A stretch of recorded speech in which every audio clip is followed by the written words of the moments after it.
for the people who join us on the vertical stream as well. How are we all feeling? It's been a couple of hours. Don't know about you. Sort of disappeared off. Made myself a lovely cauliflower and chickpea curry. It was delicious. Just had that. Took about an hour to make, you know, had about half an hour to eat it, a little half an hour sit down, right back on it again into the Formula One sphere.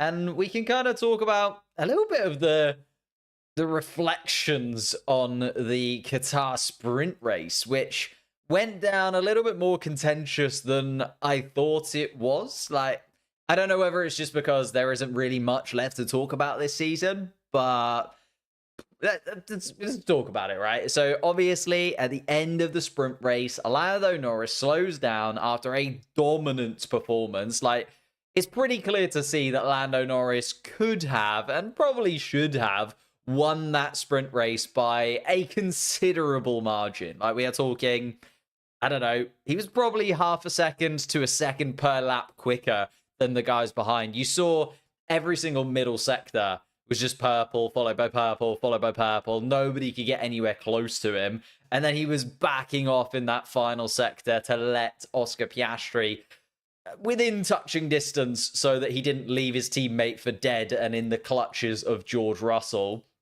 But then, at the end of the Grand Prix, even though Lando Norris was completely dominant, he gives up that position to Oscar Piastri to allow Oscar Piastri to get the victory. Now, I kind of saw it at the time, obviously, and was like, oh, okay, Lando Norris has let Oscar Piastri back by because of what Oscar Piastri did in Brazil, where they switched places the other way round. Obviously, now that Lando Norris and the championship is done and dusted, McLaren just need as many points as possible in terms of the constructors, and it doesn't matter which way around the two cars come in, right? First place, second place, doesn't matter as long as the two McLaren cars are that first and second, right? So I thought, oh, that's quite nice from Lando Norris to do that, to give the position back to Piastri because Piastri gave him the position in Brazil, and therefore they both go home with a first place sprint trophy. Okay, they kind of swapped, right? And if anything, they maybe will swap. Like, that would be quite funny if Lando Norris takes his Qatar or takes his Brazil trophy and swaps it with Oscar Piastri's Qatar trophy that they're obviously going to have from those two sprint races because they got back-to-back first and second places in those. So it would be quite funny if they did just swap as they probably should, because they should have had those the other way around. But I don't know. A lot of people seem really angry at McLaren and at Lando, and just because he's giving that position. Some people are also like linking it back to when Barrichello gave the position to Schumacher, and Schumacher then like gave the position back to Barrichello later on in the season and things like that. And I just don't think it's that deep.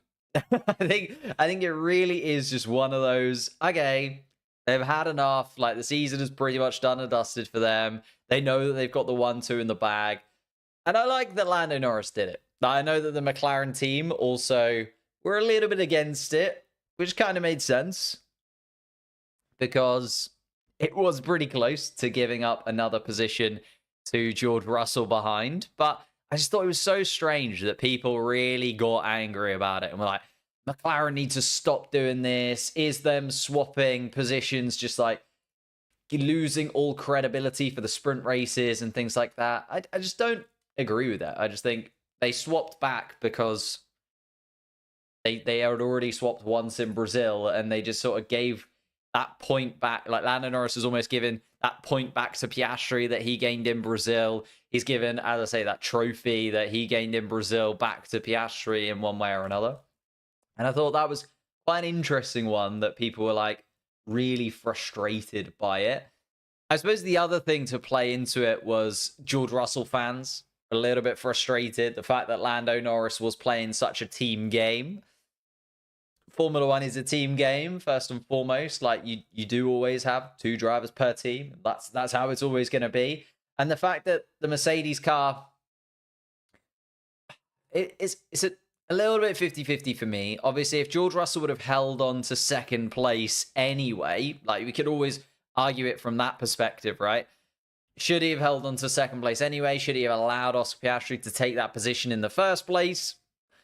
I feel like he did a pretty good job, and Oscar Piastri just kind of stuck his McLaren car where he needed to, and Piastri just kind of got the move done early.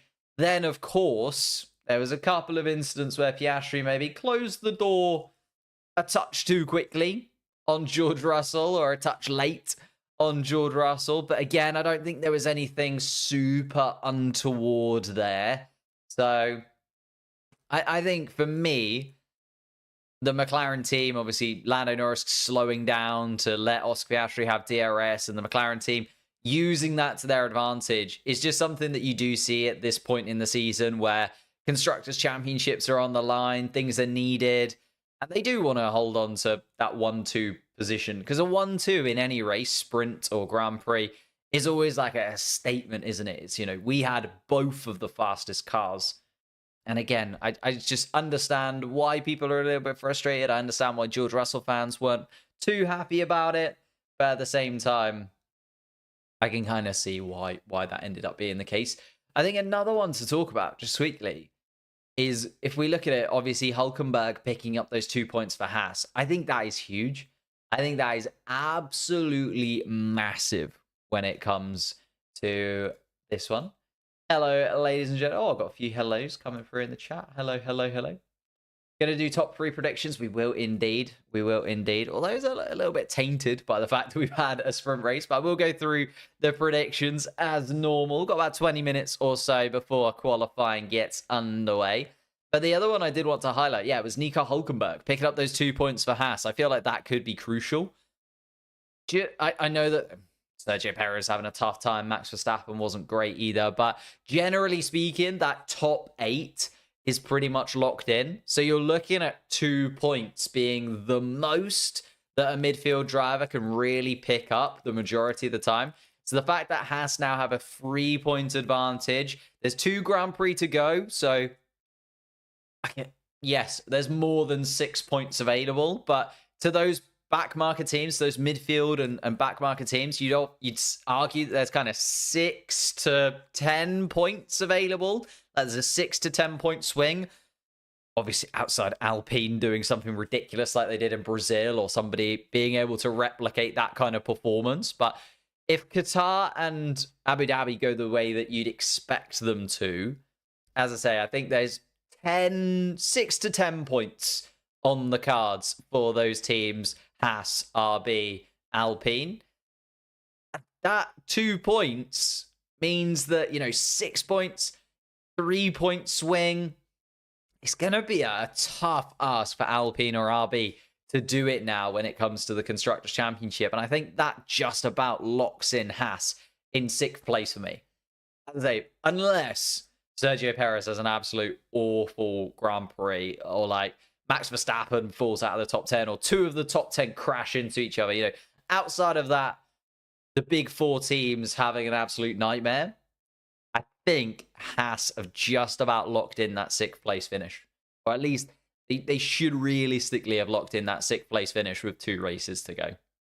Because that drive from Nico Hülkenberg, very, very impressive indeed. Although you could argue Max Verstappen would be looking at that and not very happy about it at all. Obviously, Max Verstappen fell behind the Mercedes, fell behind the Haas. It was not a fun afternoon for Max Verstappen in any way whatsoever. Oh, chat free. Sorry, that's probably me. I'll reload it. Thank you for subscribing. Appreciate that, mate. Love watching your streams. Thank you very, very much. What's my favorite team? I am a McLaren fan, despite the RB jumper. But I got this RB jumper on the 100,000 subscriber live stream. And I wanted to treat myself to a little bit of RB, are kind of my second team. I will say that. Not RB in its forms, but like the second Red Bull team. As much as I kind of disagree with it fundamentally, I do quite like a lot of the drivers that have been there. So it's become my team that I kind of support secondarily, just because Pierre Gasly I quite like, Yuki Tsunoda I quite like. It's like slowly become my second team over time, really. But no, apologies about the chat freeze. Hopefully should be sorted. There we go, sorted now. Shall we have a little look at some predictions? Some predicciones. I know it's a little bit, as I say, a little bit tainted by the fact that we have already had the sprint, but we do our predictions. Obviously, if you want to get involved in the predictions, you can send them over on the community tab. I usually put a post out on a Wednesday. It generally tends to be before the Grand Prix. Obviously, one more to go. You can get your predictions in for Abu Dhabi on Wednesday over on the community tab. But let's take a little look at your guys' predictions then. And if I find the community tab. Here we are. Oh, where's that not? Scroll down a touch. Oh, it's because I'm not zoomed in. There we go. Who did people go for? In the UK and as Amy? Indukan and Asami. Not sure. Induk and Asami? Maybe? Went for Lando Norris winning. Looks like a pretty good guess considering the sprint race. Charles Leclerc and Lewis Hamilton on the podium. Not so sure. Although flop team Red Bull, I feel like you could certainly say Red Bull flopped when it came to the sprint race. And if they do the same again, they're going to be in a very, very tough, or have a very, very tough weekend ahead of them. Max Verstappen could not get that Red Bull car clicking. And Sergio Perez ended up pitting in a sprint race to try out a new front wing and see if they could fix the balance issues that they are having inside of that car. Josler said Leclerc, Verstappen, Norris. Ooh, okay. Aston Martin flop team, Sergio Perez struggle. Again, are we allowing that anymore? Like, Sergio Perez struggles, Stake Sauber struggle. They seem like guarantees at this point. So you're not really allowed to go for them. Not really allowed to go for them. They're too predictable at this point. Andrew went up front. I think Ferrari will bounce back from Vegas. I mean, Vegas wasn't a bad weekend for Ferrari as such. Like, they were the second fastest car by a good margin. I think it's just we were all predicting Ferrari to be the fastest car when it came to the Las Vegas Grand Prix weekend. And that's why it kind of dwindled a touch, didn't it, when it came to Ferrari. Enzo Ferrari once said, the aerodynamics are people who can't build good engines. Now they have an average engine and great aerodynamics. I think that's a little bit harsh. Bottas and Joe will have given up any points after Vegas. Ooh. I mean, Bottas finished in 12th place in the sprint race. Not looking horrendous for Valtteri Bottas at the moment. Aileen said winner, Lando and Oscar. Mercedes will bounce back real well. I mean, do they have to bounce back when they took a commanding 1-2 victory in Vegas? Winner Lewis, said Baby Groot. Ooh, not looking likely at the moment. Maybe, but looking unlikely. Lando Norris and Oscar. Flop team Cash App RB. It was a pretty floppy sprint race for them, actually, wasn't it? Liam Lawson starting 10th, dropping all the way towards the back of the pack. Flop team Williams. Struggle Charles is a bit harsh. Surprise Sonoda. Liam Lawson having the better of it in sprint qualifying yesterday, but both having a pretty tough sprint race. I like the predictions. I like them. They're there. They're good. If you want to get involved, as I said, you can get involved in the predictions. They go out on the community tab every single Wednesday. What are you guys saying in the chat? See what predictions we've got in. Aston Martin, Alonso. Any chances? Oh, I don't think so. I think, as you know, Aston Martin just absolutely on the beach, aren't they? They just can't be bothered for the rest of the season. The rest of the season doesn't really matter to them. They're not fighting for anything. You could argue Lance Stroll is kind of fighting in the driver's standings to be like best of the rest behind Alonso, but Nico Hulkenberg looks pretty much dead set on that now. Thought it was supposed to start at 7:30. No, I don't think so. 6 o'clock. 6 o'clock my time. So we're about 15 minutes out. Yeah, Amo's got you. What's up, chat? Hello, mate. How are we doing? I'm sorry for asking again, but what's your take on Bottas's possible future career? I think he's got a lot of options as Valtteri Bottas. I think over the last couple of years, he's built up quite a considerable fan base from just being a little more personable, you know, showing a little bit more of his actual character on the grid. When he was at Mercedes, it was very regimented. You could tell that he was kind of told what to say almost by the Mercedes team a lot of the time. But we've seen in the last couple of years that really fly in terms of, oh, okay, he's giving out some positivity. He's giving out more Valtteri Bottas vibes. I could see him. There's little bits of chat about him being the Mercedes reserve driver next year. I think that makes sense. I think he'd be a really good person for Kimi Antonelli to have alongside him. You know, he's been there, done it, won Constructors Championships with the Mercedes team, knows the Mercedes team inside and out. Okay, yeah, it'll have changed a little bit since he'd been there. A few people will be in different places, but generally speaking, the whole ethos of the team, he understands and he knows really well. So I could see Valtteri Bottas kind of making that switch back to the Mercedes reserve driver seat. There's Formula E talks, there's IndyCar talks. Again, I could see him going either way.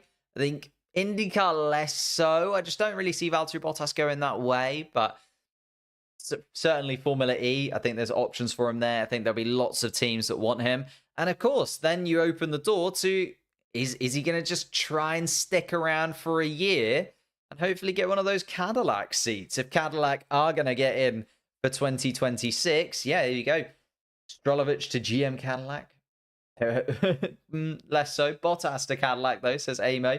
And I think, yeah, that move to Cadillac and sort of him being the face of this brand new team, maybe he kind of takes the Nico Hülkenberg role. You know, Nico Hülkenberg's going over to Audi to be just sort of the experience there, isn't he? Sort of make sure that he delivers the performances required every single week, whilst Gabriel Bortoleto learns the ropes a little bit. And also the fact that he's a German driver does help. I suppose Valtteri Bottas, if he was American, that would work out a little bit better. But I think Bottas could do that role, right? He could be almost like an ambassador for the Cadillac team coming in and be the experience within the team. Ricciardo and Bottas at Cadillac, I don't think so. I think they'll go, it seems very cliche, but I think they'll go one experienced driver and then one kind of either inexperienced driver when it comes to Formula 1, so maybe a Formula 2 racer that we have right now, or somebody in and around the Formula 1 paddock, so that's still fairly young. Or there's also a lot of links to the IndyCar scene, isn't there? And the IndyCar drivers that might come in. So, yeah, I don't know. Bottas, I could see filling one of those seats, but I can't see Danny Rick and Bottas. I could see Danny Rick or Bottas as that experience seat inside of that Cadillac team, but I don't know if I see both of them there. I think if we do see both of them there, it'll only be for like a season. I think that they'll be like, okay, you've got this year, we're kind of setting up shop. Daniel Ricciardo's bringing in all the fans. Valtteri Bottas bringing in that experience. And Valtteri Bottas had a pretty good year in Stakes Alba. You got to remember, he's had the worst car on the grid by a considerable margin. He hasn't done too badly with it, considering. But yeah, I think Valtteri Bottas, Cadillac, he'll definitely be in discussions with them. But then it is like, what does he do for this year off? Does he just take a reserve drive somewhere in and around the Formula 1 grid, most likely Mercedes? Just seeing Cadillac's car testing on Instagram. They've been testing the car for ages now. You got to remember, it started off as Andretti Cadillac. So Andretti kind of put the pieces together. I made a little bit of a short on it when the news dropped, because people are like, well, where's this Andretti name gone? Like, where's the Andretti title dropped from this team? And it's just because General Motors have taken a little bit more of an interest in it. General Motors are a bigger cut of the pie. Also, Michael Andretti has stepped down from a lot of his duties in terms of kind of Andretti and GM and where he sits in that hierarchy. So the Andretti name has kind of been taken off, but it is still the Andretti project as we kind of knew it before. They're still going to use the US base and the UK satellite facility that Andretti built. They're still using all of the CFD and data that Andretti got from their work with Toyota in Cologne. They're still using all of the staff that Andretti hired during that time when they were trying to put together all of their facilities. Like, there's still the Andretti team at heart. It's just not got the Andretti badge on it, which I guess is a little bit of a kick in the teeth for the Andretti family and the Andretti kind of build behind the scenes, because they did put a lot of the work in. But yeah, the Andretti name just taken. Mick Schumacher to Audi, who says no. I say no. There you go. Just me at the moment. Colapinto to GM Cadillac. If RB reject him, yeah, again, he's been linked, and you can understand why. Young driver, high ceiling. Definitely could go into that Cadillac. I think there's a lot of... I've made a video on the whole Cadillac driver situation, which I'm probably going to try and finish editing after this qualifying session. So that should come out on the channel very, very soon. I know a couple of other channels have already had their kind of say on it. There's so many drivers that Cadillac could pick from. Like, I put it out on the community tab, actually. If you want to get involved, I mean, I've already filmed the video, so it's a little bit late to get your name in, but I sort of used the community tab as a base. And somebody asked, where do I get all my ideas and stuff? What do I use as a source for a lot of my videos? A lot of the time, it is the community tab.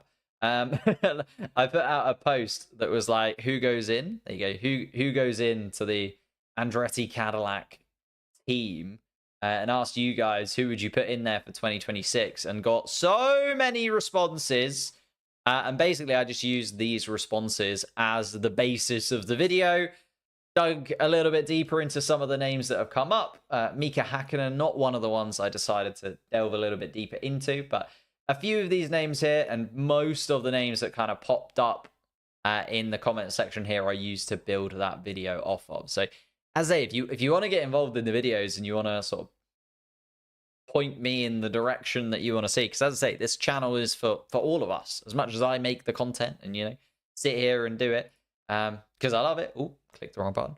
Because I just absolutely love talking about Formula One. At the same time, I do want to build a little bit of community, which also leads me on to saying thank you to you guys that came along for the Senna stream yesterday. So after sprint qualifying yesterday, we also watched the first episode of Senna in the first watch along that I'm going to be trying to run at least once every sort of 3-4 weeks or so, once a month guaranteed, is going to be a watch along of some kind of Formula One, either documentary or film, or maybe even a race from the past as well, where we watch a Grand Prix from yesteryear. Like, I really want to go back and watch some of the 2012 races. I really want to go back and watch some of the 2016 races with Hamilton and Rosberg. I think that would be a really fun sort of way of doing those kind of watch-alongs. And we'll, especially in the off-season when we're not live as often, because there aren't as many Grand Prix, obviously, we'll have that kind of as a bit of a filler. What were my thoughts about the first episode? I really enjoyed it. Really, really enjoyed it. Like, we kind of got to the point, there was like some of us watching it, and we were having a chat through the first sort of 15-20 minutes, and then it just kind of went quiet. I think all of us were just captivated. And then we realized, like, 20 minutes later that none of us had said anything for about 10 minutes. So it was like, oh yeah, throw things in the chat once again. But yeah, it was really, really fun, and I really enjoyed it. Like, I'm very much looking forward to episode number 2. But as I say, if you want to support the channel, especially in the off season where the channel doesn't make as much money because we haven't got these live streams going on and we haven't got the watch-alongs happening, if you do want to support the channel, hit the links in the description. You can either become a member to the channel or a patron. Both of them get you access to exactly the same thing. It's just whichever one works out better. I know that Patreon is slightly cheaper in some countries. Memberships are slightly cheaper in other countries. So you can flip-flop between the two. But it was absolutely brilliant. Just kind of watch along. And as I say, I want to build up a little bit of community. So if you become a member or become a patron, you get access to the members-only Discord, where we have chats quite often about what's going on in Formula One. You get a little bit higher access into things like behind the scenes. You also get access to an extra mailbag episode from the podcast every single week. And as I said, you get access to these watch-alongs that we do every now and then. There is lots and lots of content coming your way if you become a member or patron.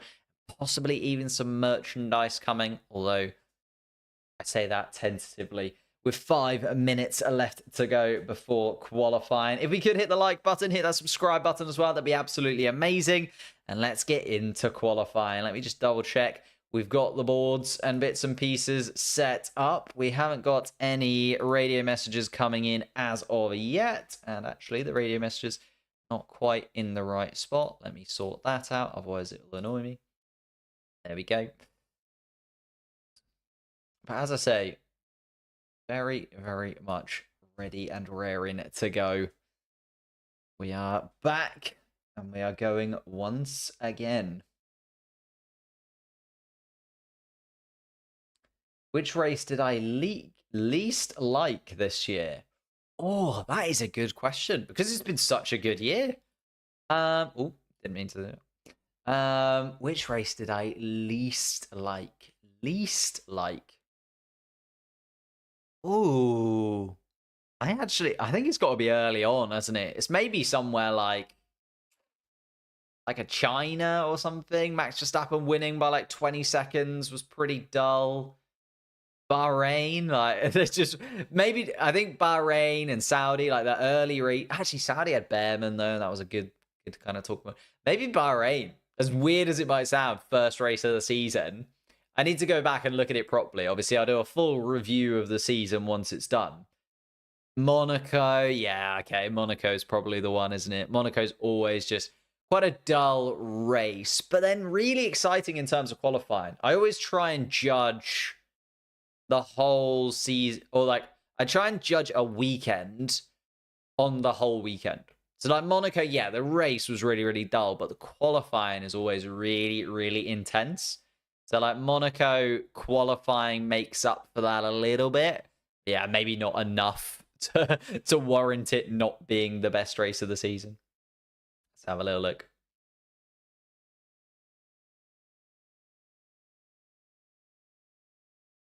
Monaco.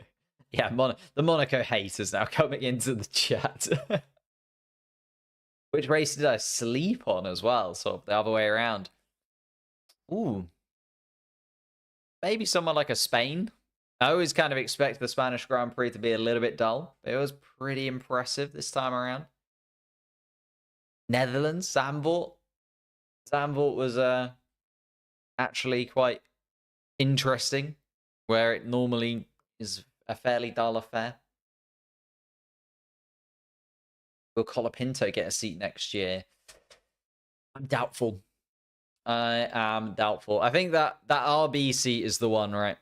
But we don't know. And Helmut Marko even came out and said this earlier on in the week. He was like, we're going to all sit down together, which I assume means all 4 of the drivers that are in current seats for the Red Bull program. So Max, Checo, Lawson, and Yuki. Like, you got to remember, Lawson isn't even guaranteed a seat for next season, let alone Franco Colapinto getting in there.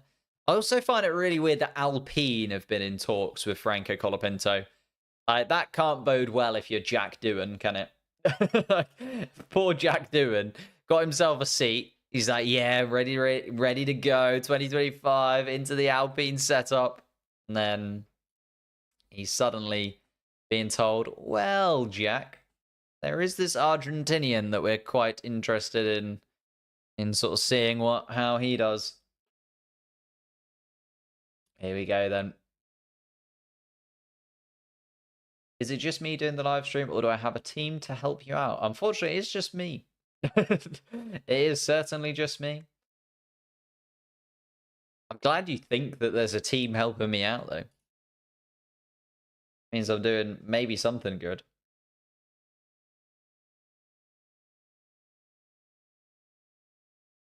Flop team of the season. I mean, Stakes Alba? They haven't scored a point.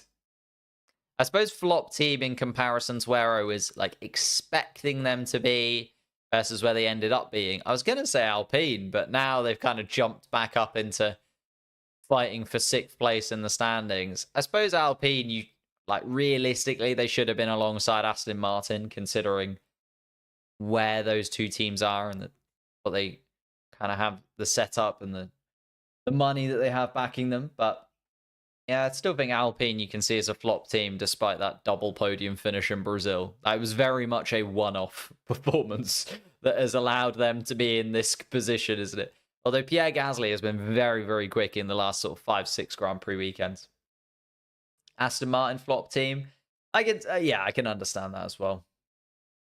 Can very much understand thinking Aston Martin are a flop team because I don't know, they started the year on par with Mercedes. Like, I know that Mercedes weren't having a great start to the season, but they were at least on par with the Mercedes team. And then it just kind of slowly ebbed away, didn't it? Bottas needs to score a point so he won't finish 23rd. Yeah, 23rd in a 20-driver championship is never a great look, is it? Well, there's Matteo Binotto here for the Stake Sauber team. Nice to see him back. You said I'm a teacher. What do you teach? I'm a physics teacher. Which kind of goes hand in hand, I guess, with Formula One in one way or another. Here we are then. George Russell. Ooh. Scrubbing a set of tyres for tomorrow's Grand Prix. The medium compound tyre on the Mercedes car.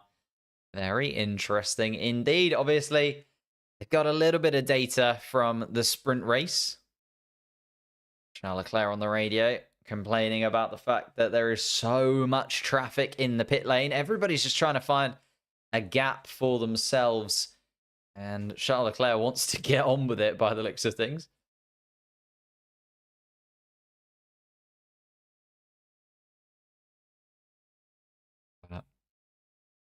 There you go, George Russell back into the pit. So yeah, it was just a scrub lap on those medium compound tyres. We'll have to wait and see if we see those again tomorrow for George Russell at some point in the Grand Prix. And Mercedes have got a plan of action for those medium compound tyres that he's just scrubbed.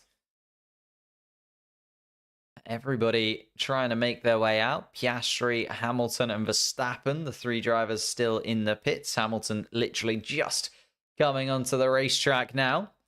George Russell going in and out of the pits. Oscar Piastri is going to be the last man to take to the track in this qualifying session. Here we are then. Kevin Magnussen currently on a flying lap for Haas. We'll just see where everybody settles into this qualifying here today. Expecting similar results, I would say, to the sprint qualifying yesterday, although we do get to see the cars straight away on the soft compound tyre, so it does allow just that little bit of change, maybe a tiny little bit of variance for the cars that are just that little bit better on the soft compound tyre compared to the medium, of course, that we have to use in sprint qualifying 1 and sprint qualifying 2. The soft compound tyres on, and Kevin Magnussen sets the standard at a 1:23.5. Carlos Sainz starting his flying lap. Valtteri Bottas goes quicker than Kevin Magnussen, a 1:22.7. Much more like it from Valtteri Bottas. We're expecting the drivers to get into the 121s, the 120s maybe, a real push.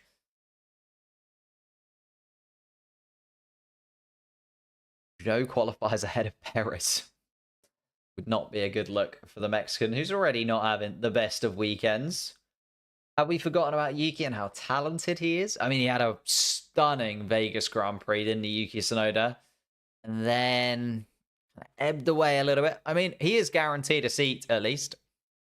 You know, at least he is one of the drivers that is locked in for next season. Well, as locked in as you can be when it comes to a Red Bull seat. But he has got a contract for 2025. Out of contract in 2026, though, Yuki Tsunoda. Which again means he's in the mix for that kind of Cadillac build team as well. Franco Colapinto comes across the line to go 4th fastest. Lance Stroll has gone quickest of anybody so far with a 1:22.3. But here come the drivers that are more likely to jump to the top of the timing sheets. Charles Leclerc, Lance Stroll. Charles Leclerc, Carlos Sainz.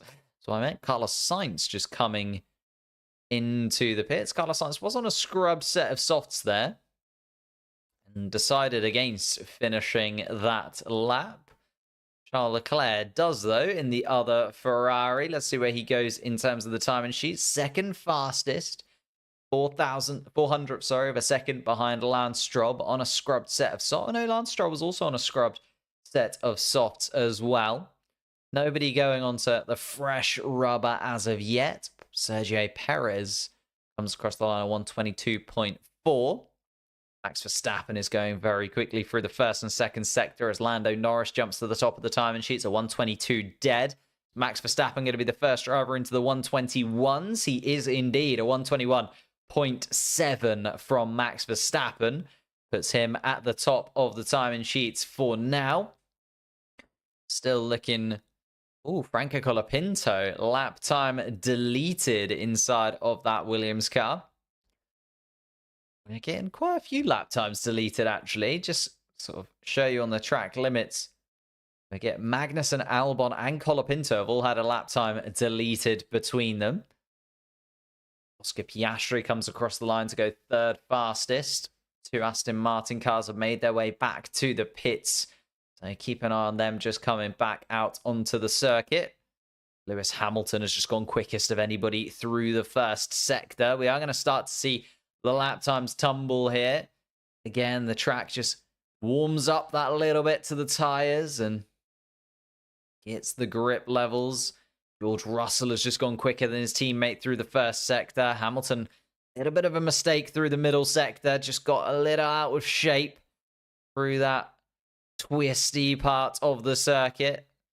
Hamilton coming into the final sector. A little bit of traffic to contend with as well. A couple of Ferraris and a Haas in front of him.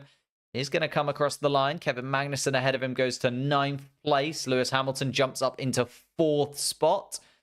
The two McLarens ahead of him. Valtteri Bottas jumps up to 5th just behind. But George Russell is looking like he is going to jump in front of Max Verstappen here.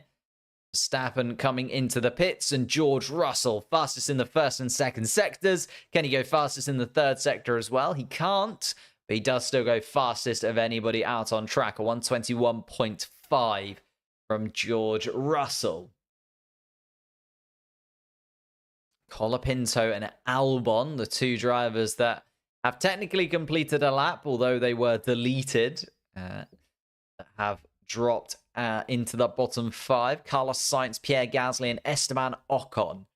3 drivers yet to put in a full lap time. Russell being the Saturday man that he is. Yeah. Mr. Saturday, most certainly back. Lewis and Charles' dance was just...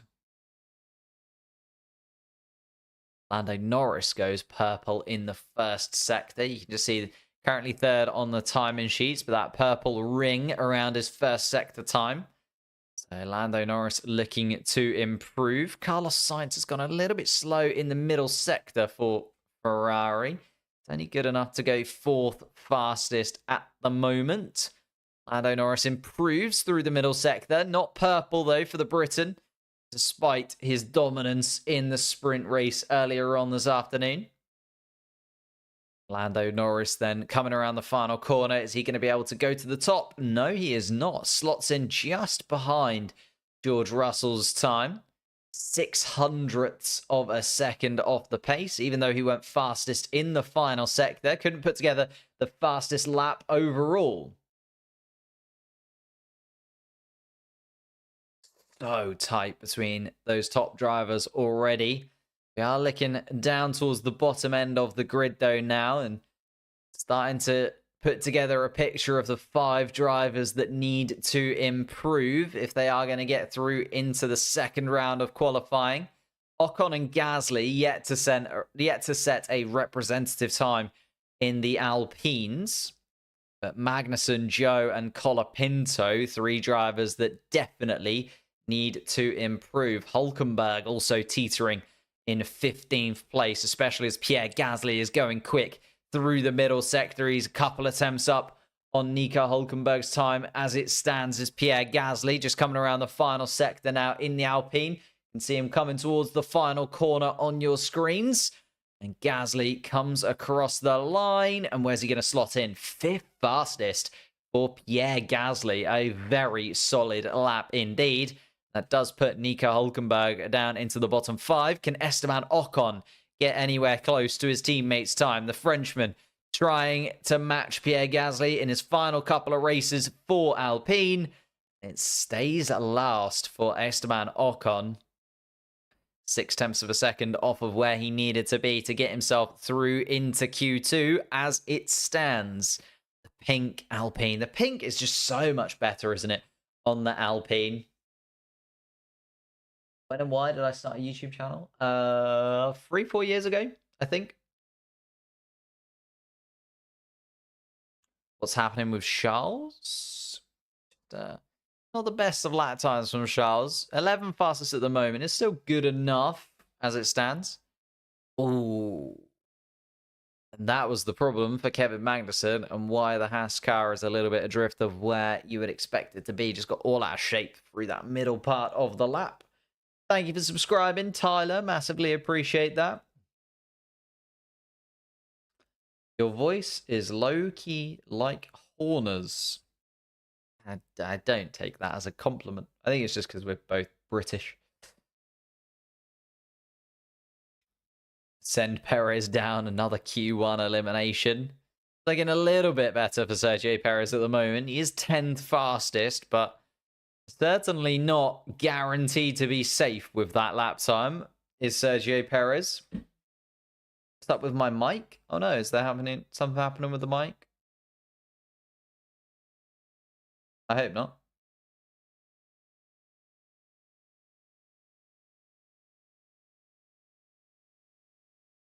I hope there's nothing wrong with the mic. I'll have a little look at it in a moment. Let's have a look. Nico Hülkenberg and Kevin Magnussen trying to save their qualifyings after a couple of points scored.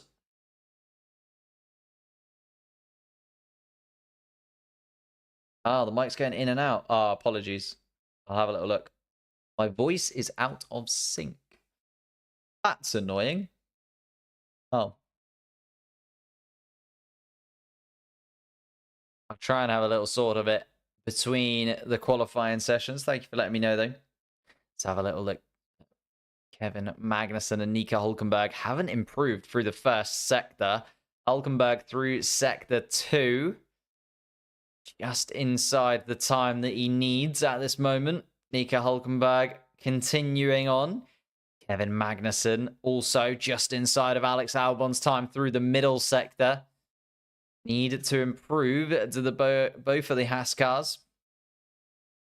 Hülkenberg does just about, is 0.03 of a second quicker than Alex Albon. Kevin Magnussen comes across the line. 12th fastest for Kevin Magnussen.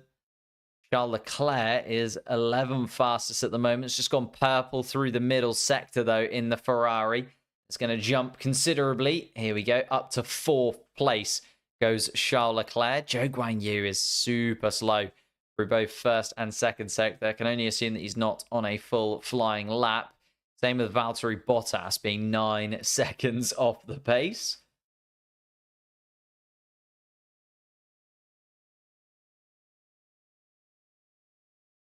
Watching this for my boyfriend, who's an F1 fanatic. Oh, we'll get you involved, don't you worry.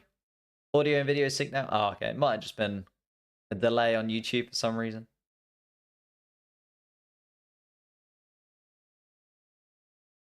Ooh. And Oscar Piastri into the gravel. Just putting a little bit of dust on those soft compound tyres. Piastri 8th fastest at the moment.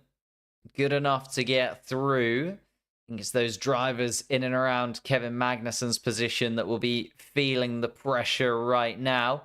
Hülkenberg, Albon, Zhou, Colapinto, and Ocon, the drivers that need to improve.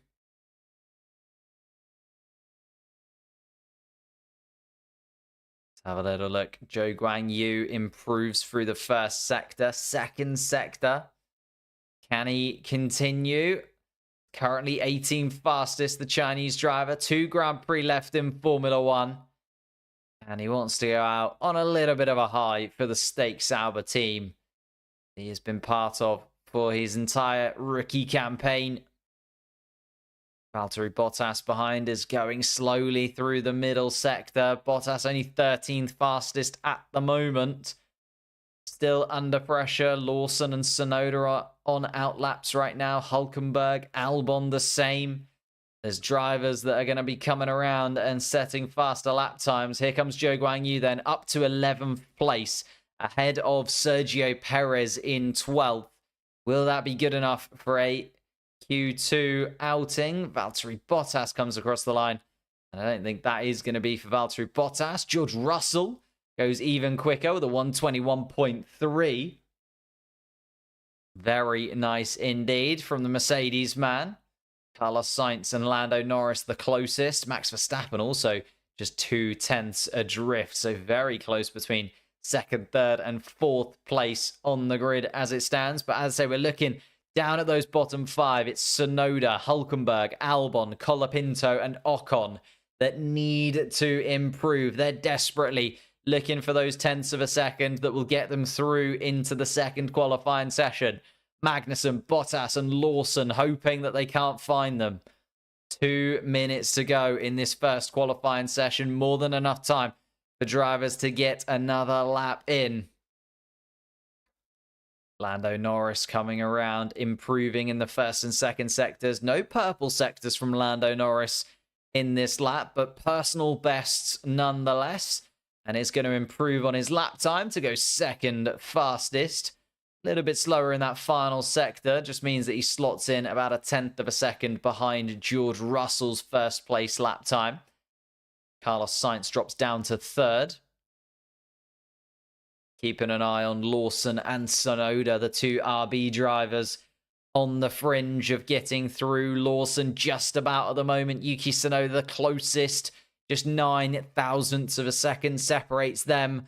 And the ability to continue into Q2 and stay out in Q1. Hülkenberg looking to improve as well. Albon going quicker. Colapinto going quicker through the first sector than he has been before. It's going to be very tight indeed between these midfield teams. Valtteri Bottas and Kevin Magnussen also under pressure. Colapinto improves, but it's not amazing first sector time. Alex Albon a little bit better in his Williams car than Franco Colapinto behind. The Williams just not looking 100% certain in this qualifying session. Hasn't looked 100% certain in a little while now, this Williams, in this second half of the season after starting really well. Points finish in Azerbaijan. It looked like it was going to turn around for Alex Albon and the team. Franco Colapinto was a breath of fresh air. Couple of crashes in the last few weekends, a dampener to the end of the season for Williams, and also obviously Alpine getting that double podium finish and stretching them to an uncatchable position ahead in the standings. But here comes Franco Colapinto. Can he get himself out of that bottom five? No. Franco Colapinto will stay in the bottom five and out of qualifying. Albon comes across the line to go 15th fastest, but Esteban Ocon behind is improving, and Esteban Ocon is not going to make it. It's a poor final sector from Esteban Ocon. Charles Leclerc goes quickest of anybody at the checkered flag. Sergio Perez is looking to improve as well.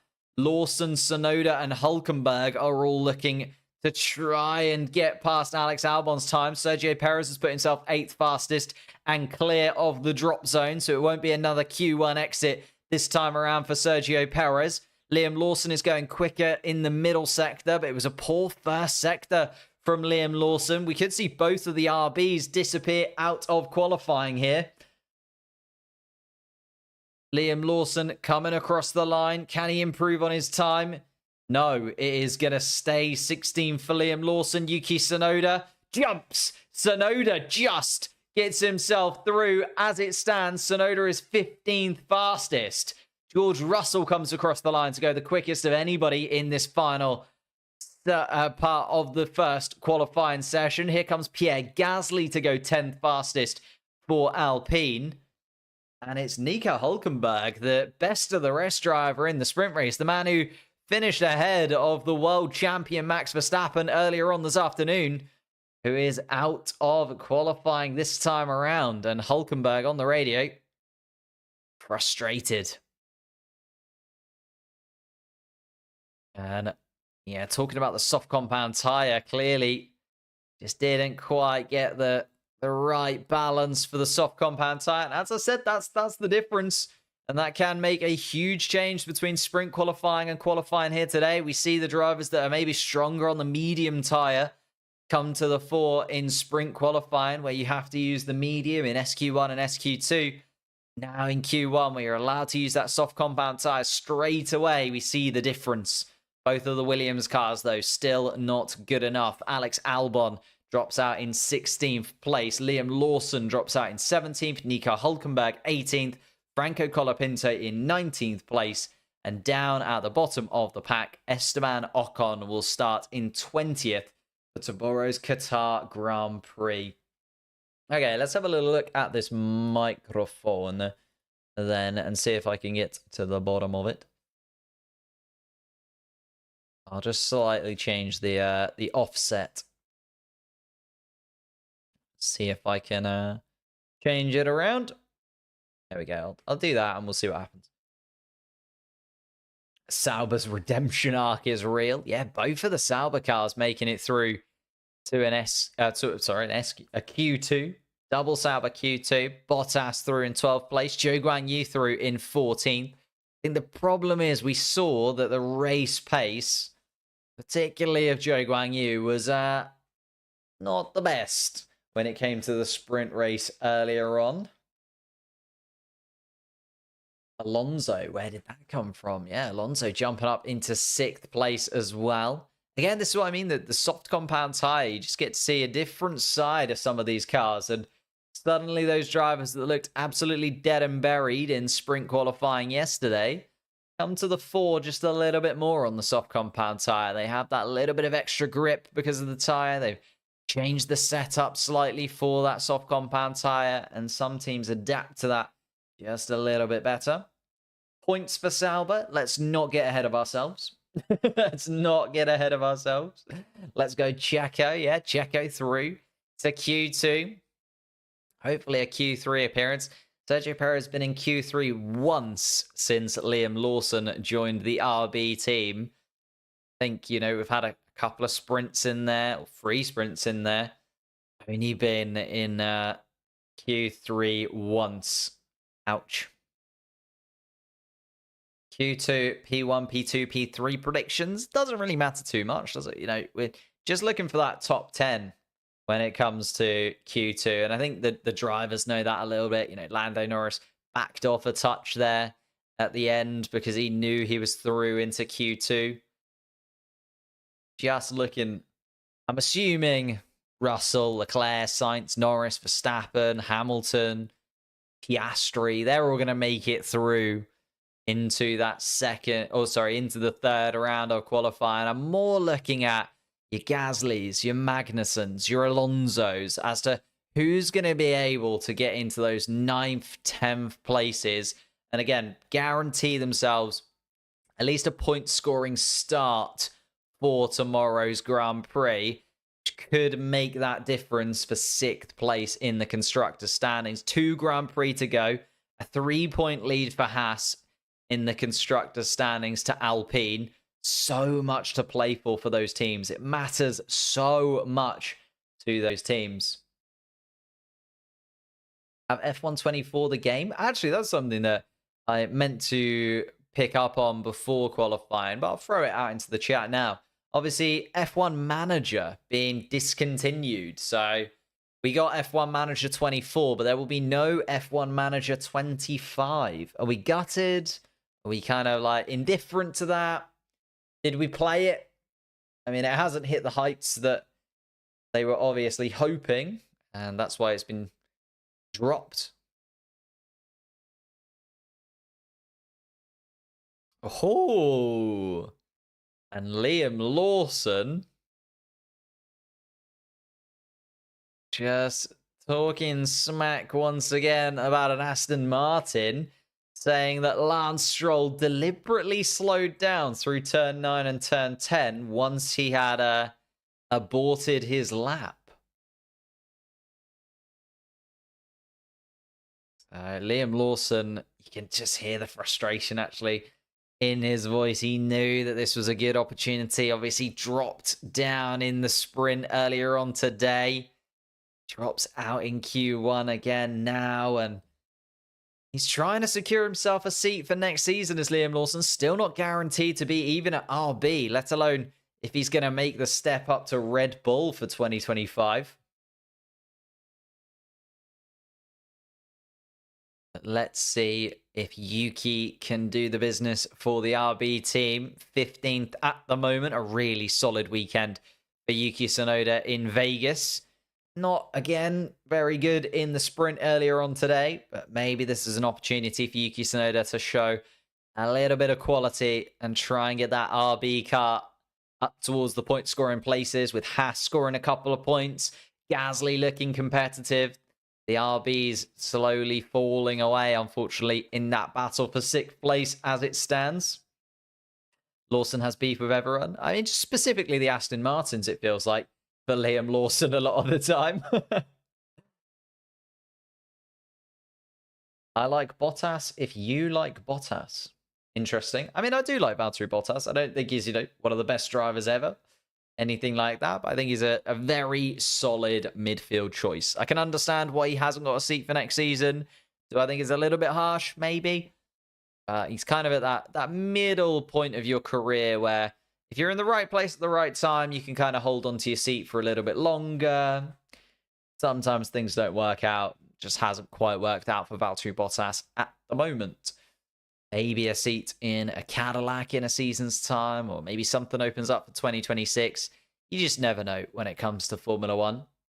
Saying that, George Russell is going to be the first driver to put in a flying lap time in Q2. Again, we're just looking for those bottom 5 drivers to drop out in this second qualifying session before the top 10 drivers of this afternoon get to battle it out for pole position here in Qatar.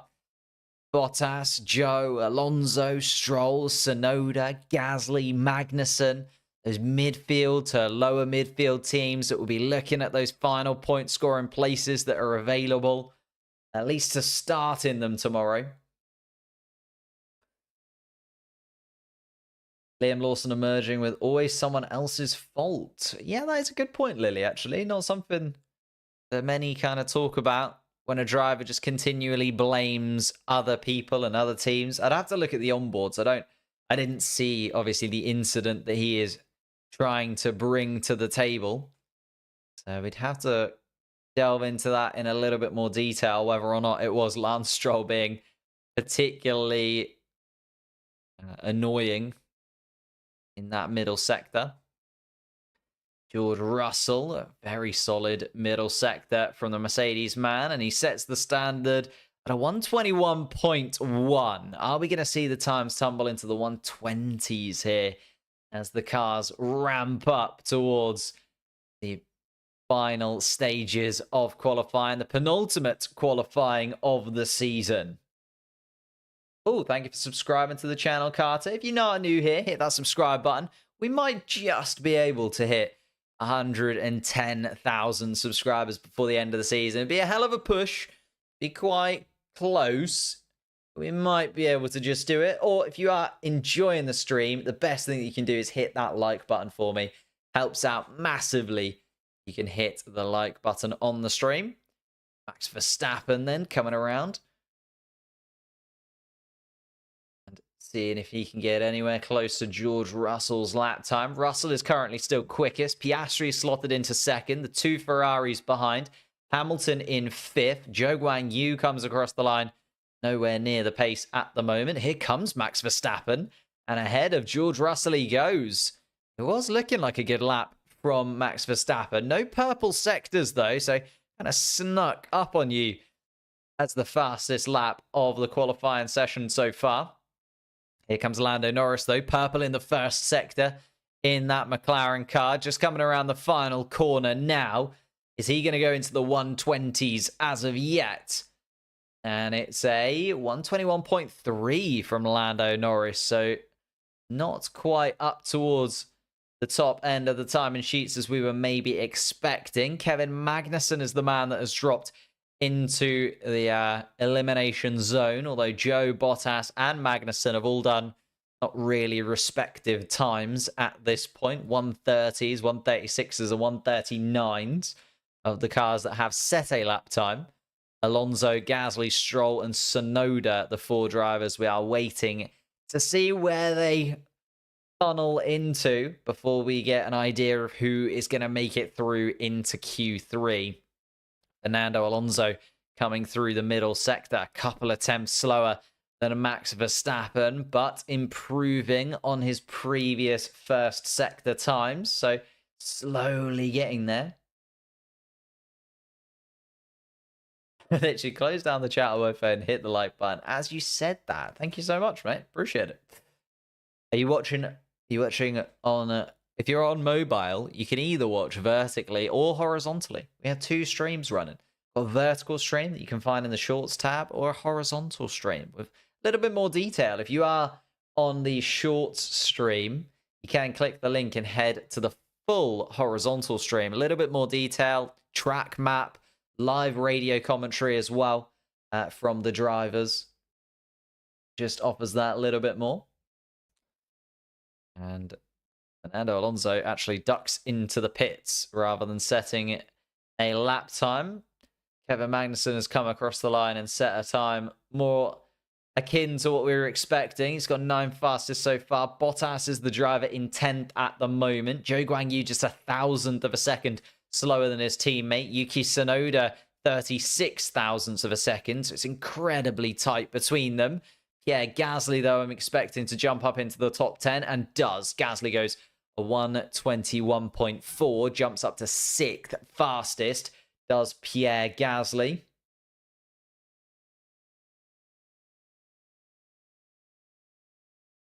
Oh, Sergio Perez.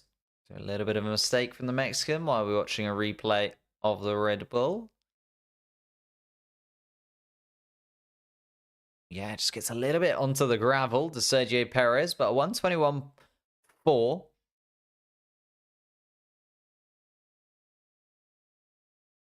Don't think that was a push lap for Sergio Perez, but into the gravel nonetheless, and getting a little bit of dust onto those tyres. And that's why Fernando Alonso abandoned that lap. Snap of oversteer through the middle sector and ran wide. So the lap time would have been deleted anyway, and the Spaniard deciding to just come into the pits before that does. Can Lewis stay and go into Q3? That is the question. He's on the bubble, isn't he, Lewis Hamilton? 9th fastest at the moment. Again, you look at the cars behind him. They're the cars that you expect to be there.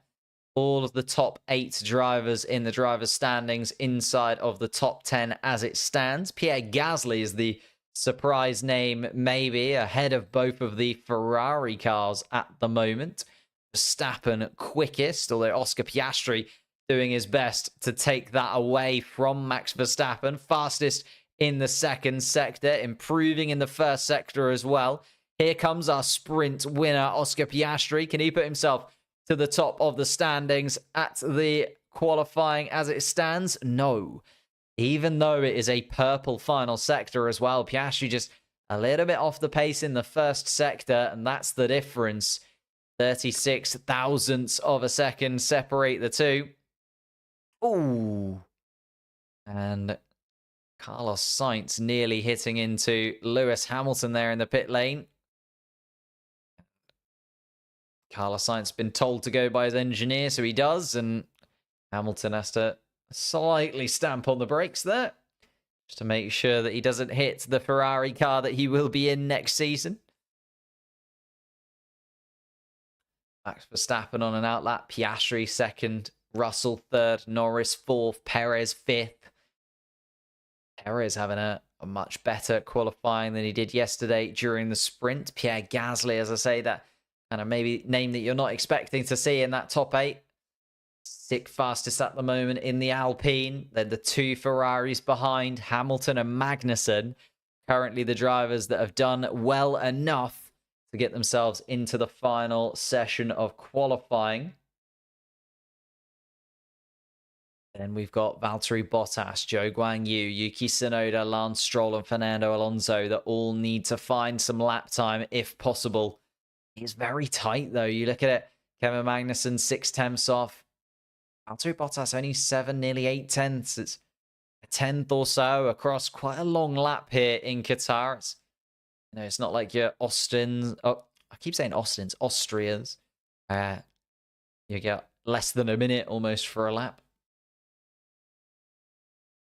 5 minutes to go in qualifying then.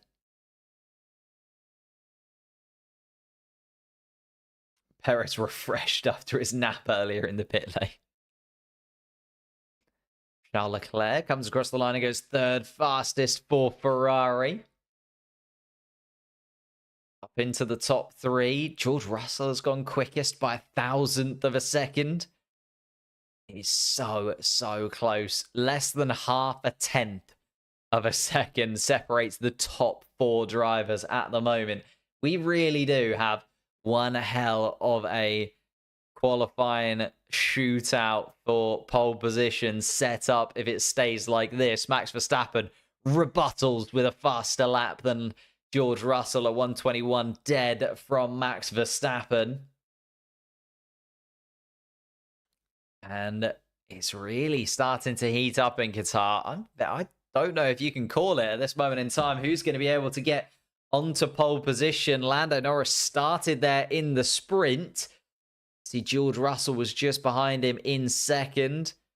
At the moment, top 4, Verstappen, Russell, Leclerc, Piastri. Lando Norris comes across the line and goes quickest. So Norris now enters the fray. Puts himself quickest by 1/10 of a second or so to Max Verstappen and George Russell behind. Sergio Perez now, the driver sort of furthest adrift in 6th spot. But 1/10.5 separates 1st and 5th. Kevin Magnussen now starting a flying lap for Haas. Just about safe as it stands. It would be Gasly and Magnussen, the 2 drivers from the midfield teams, joining that top 8 in Q3. Bottas, Joe, Tsunoda, Stroll, and Alonso, the 5 drivers that would currently drop out of Q2 as it stands. Lando P1 indeed, Miko.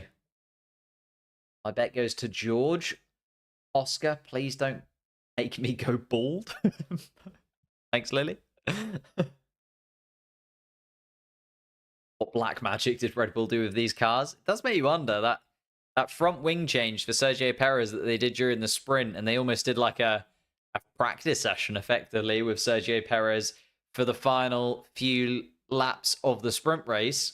Whether or not they were just able to find something out and unlock a little bit of pace in that Red Bull car, because it seems to be working. Verstappen and Perez much quicker than they were in sprint qualifying yesterday, and looking much quicker than they were in the sprint earlier today as well. Bottas, Joe, Tsunoda, Stroll, Alonso, still the bottom 5. And going into the final couple of minutes of Q2, Lewis Hamilton will be feeling the pressure a little bit there, though. I know he's got a bit of a gap to Kevin Magnussen, but when you're 9th fastest, still every opportunity that somebody might be able to just pull out the lap of their life behind you.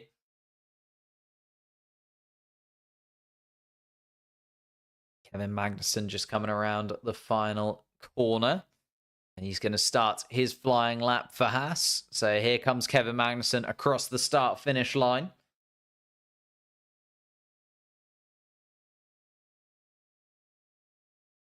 Kevin Magnussen wanting to be the man who scores points for Haas in the Grand Prix after Nico Hülkenberg did it for the team in the sprint.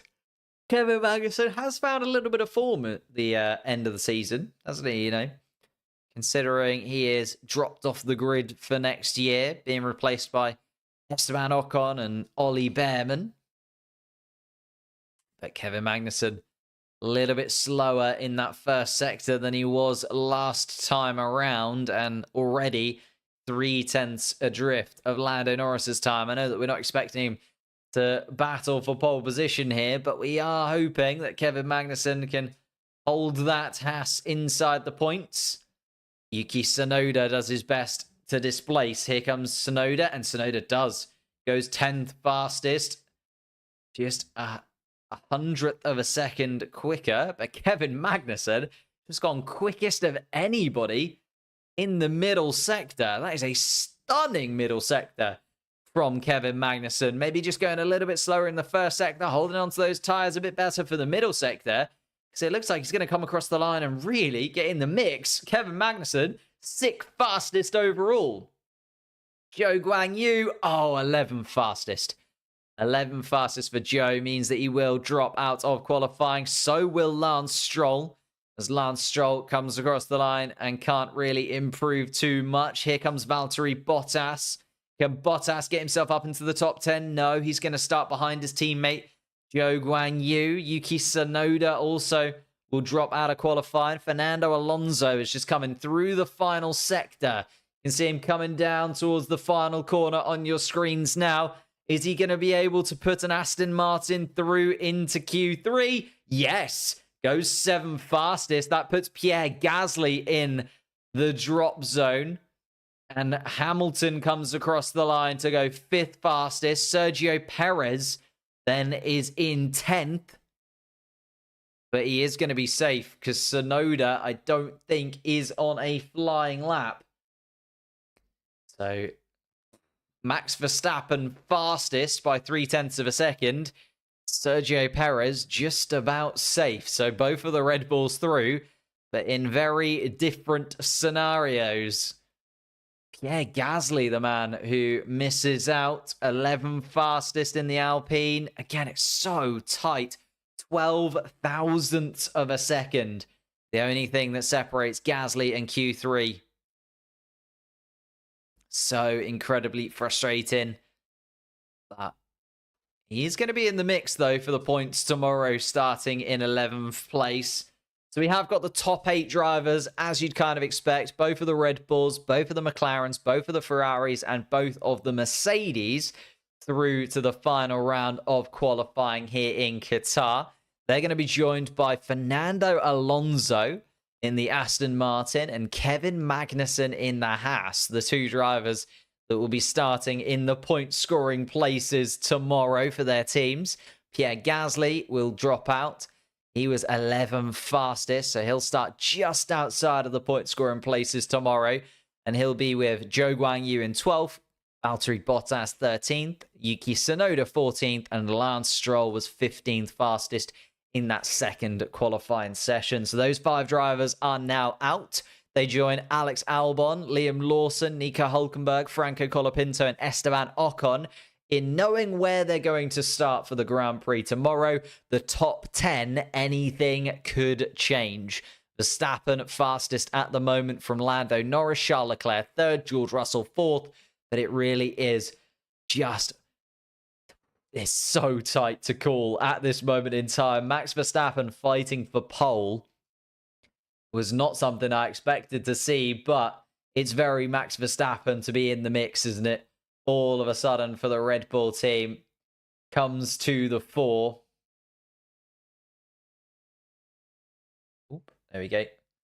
If we could hit that like button as well, we've got 640 people currently on the main stream. So if we could hit that like button along with the 162 that are on the short form stream, that massively, massively helps us out.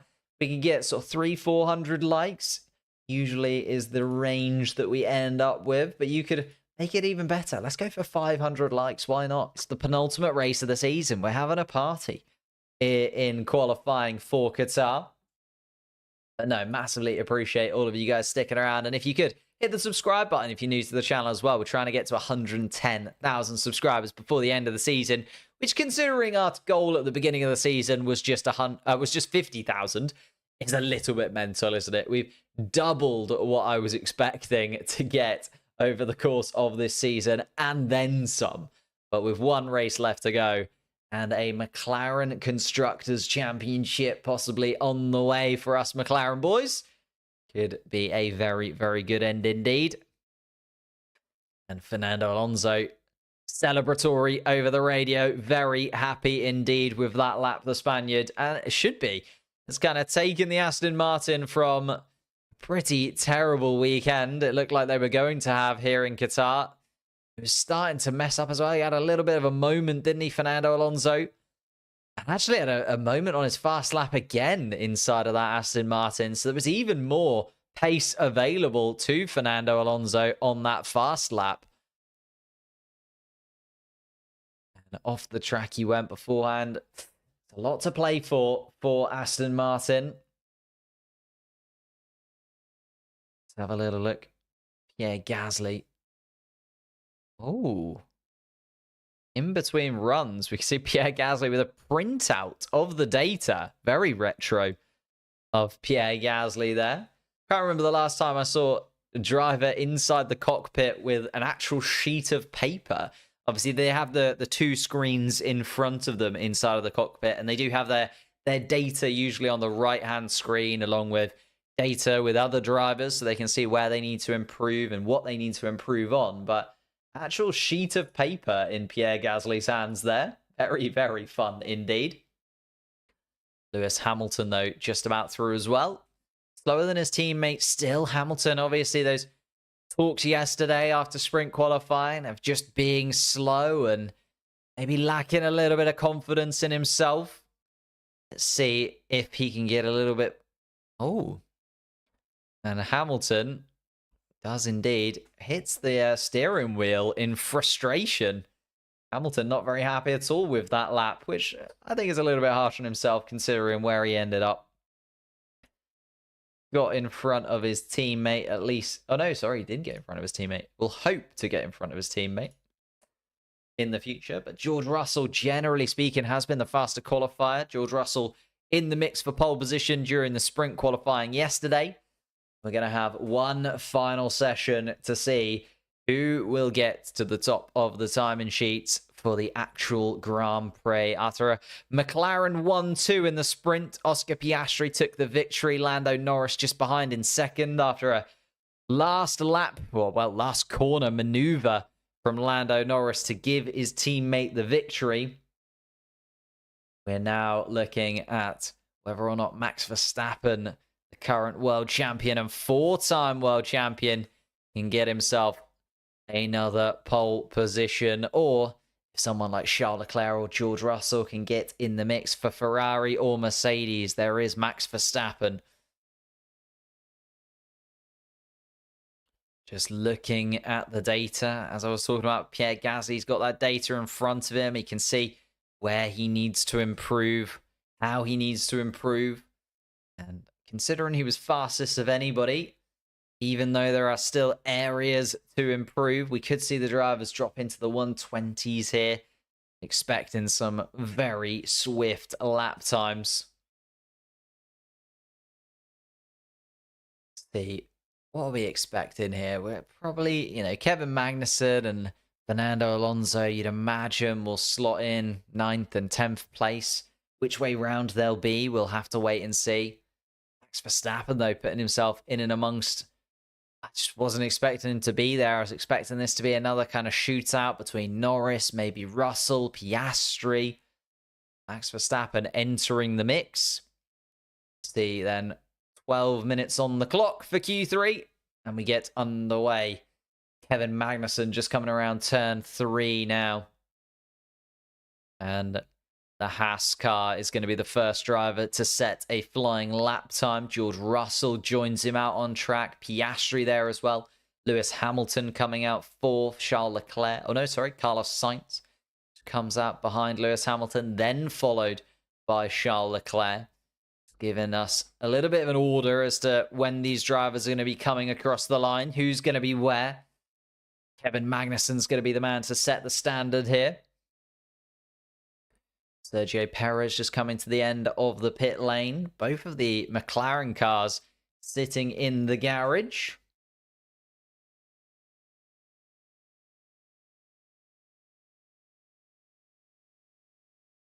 Perez in Q3, wow. I think they've just managed to sort out that car finally, haven't they? There's Max Verstappen looking much more comfortable indeed. He looked all over the place, all at sea when it came to the sprint race earlier on. Lost positions at the start to midfield drivers that you wouldn't expect to be losing places to. Max Verstappen now coming at it once again. And the final man in the pits is Max Verstappen, actually, as Lando Norris just comes out onto the track. As I say, Kevin Magnussen is going to be the man to go first. So it's Magnussen, followed by Russell, Piastri, Hamilton, Sainz, Leclerc, Perez.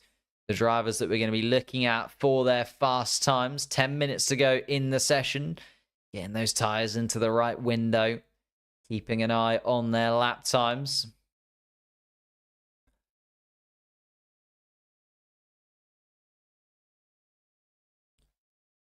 Perez can't follow green lights, not fit for public roads, let alone the Formula 1 grid.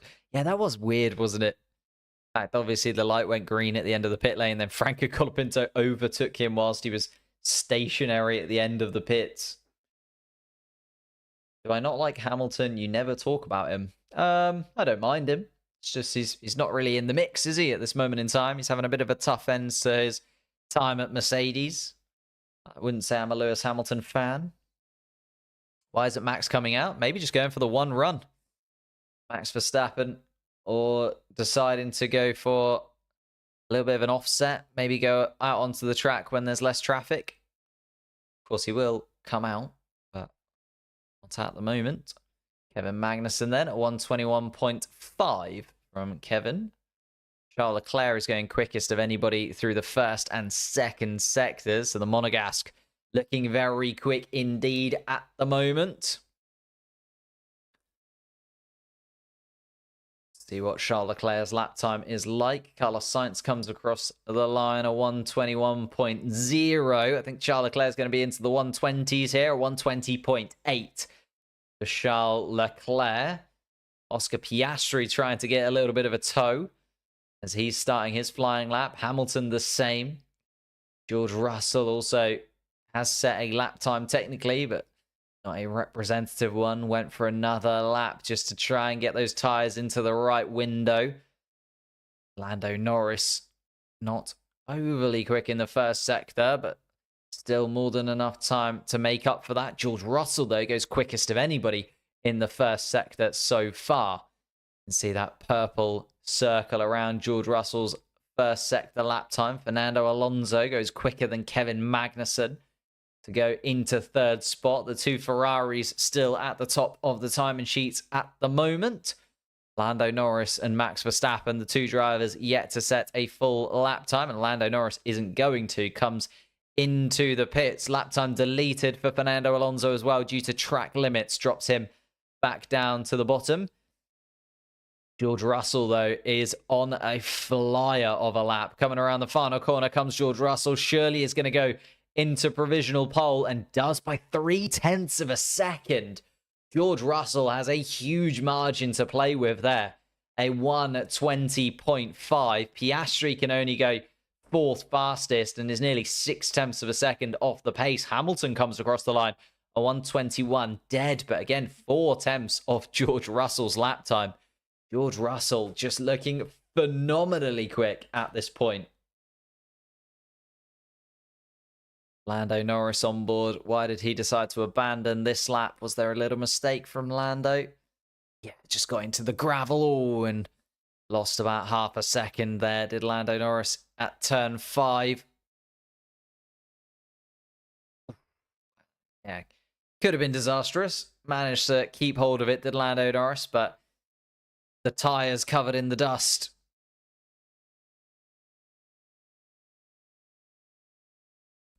Max Verstappen, Lando Norris, and Fernando Alonso, the three drivers without lap times. But here comes Max Verstappen. Verstappen, again, out on track, waited, and now has all the track all to himself, effectively. He's might just about catch up to the back of Lewis Hamilton ahead by the time he gets round to the final corner, but likely that Max Verstappen won't see a car for this lap. And that's what he wanted. Getting that fastest first sector in now, Max Verstappen. Loads of roads to run into, of course. As wide as he can through 9 8. Lovely through 9 and 10 as well. Max Verstappen looking very, very comfortable inside of that Red Bull car all of a sudden. The complete polar opposite to what it was during the sprint race. He's 0.6 of a second off George Russell's time through the middle sector.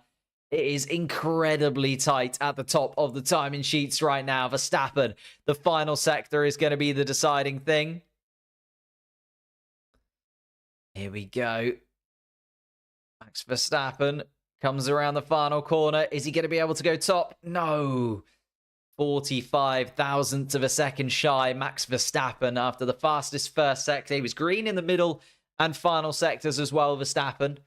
But just not quite fast enough to take provisional pole. Of course, everybody's got a few laps to run still. Drivers just coming into the pits. Fresh set of boots onto those cars. Soft compound tyres going on. Can we get 200 likes? Thank you, Mark, for that. Yeah, can we get 200 likes? Let's hit that like button and try and see if we can get it up to 200 likes for the stream. Lando Norris now coming around for his flying lap. Abandoned the last one, so needs something a little bit special here, Lando Norris. One shot at it.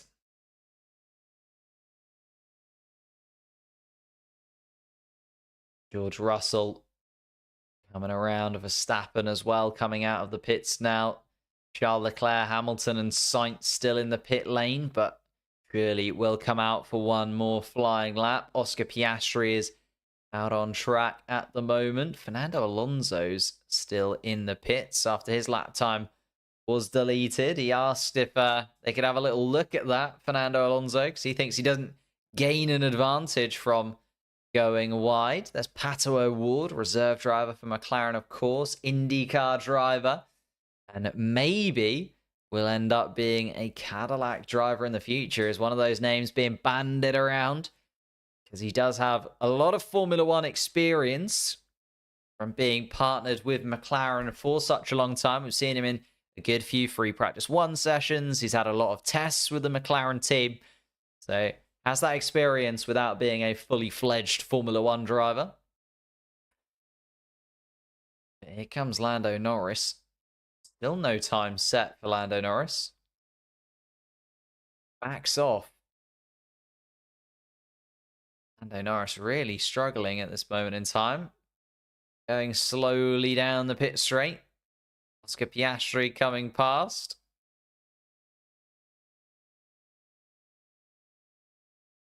Piastri and Norris from a 1-2 earlier on in the sprint race now sit 6th and 9th in terms of their lap times. Of course, Lando Norris hasn't yet set a proper lap time as such. A lot of pressure now on the McLaren boys to get it right sooner rather than later.